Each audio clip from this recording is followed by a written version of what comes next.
আমরা জানি যে কার্ল মার্কস শেক্সপিয়ারের খুব ভক্ত ছিল।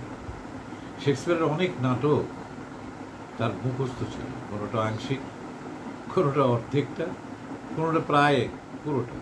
এত মেধাবী লোক ছিলেন।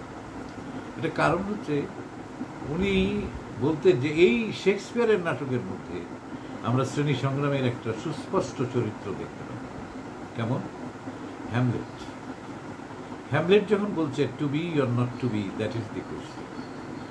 অনেক পণ্ডিতেরা ব্যাখ্যা করছেন যে শেক্সপিয়ার, অনেক পণ্ডিতেরা ব্যাখ্যা করেছেন যে হ্যামলেট কি আত্মহত্যা করবে কি করবে না, তার যে সমস্যা।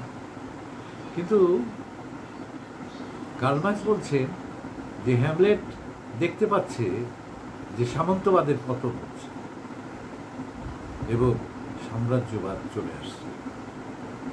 তো এই যে সন্ধিক্ষণ, যেমন কার্ল মার্কসেরই তো ব্যাখ্যা যে দ্বান্দ্বিক বস্তুবাদ, বস্তুর মধ্যে দ্বন্দ্ব চলতে থাকে এবং একটা দ্বন্দ্বের একটা বস্তুর একটি অংশ বিনাশ হয়, আরেকটি অংশের জন্ম হয়।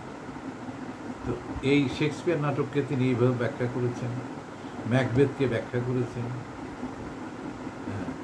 এবং কিং লিয়ারকেও ব্যাখ্যা করেছেন।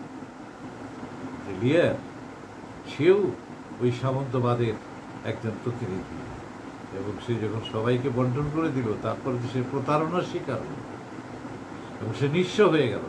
এটা হচ্ছে একটি সমাজ ব্যবস্থার ধ্বংসের চিত্র।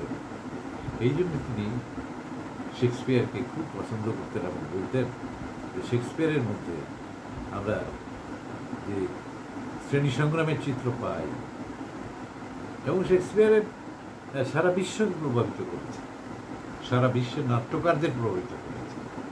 এবং যে পলিটিক্যাল থিয়েটার আমরা করি, সেই পলিটিক্যাল থিয়েটারের মূলেও শেক্সপিয়ারের একটা বড় ভূমিকা আছে।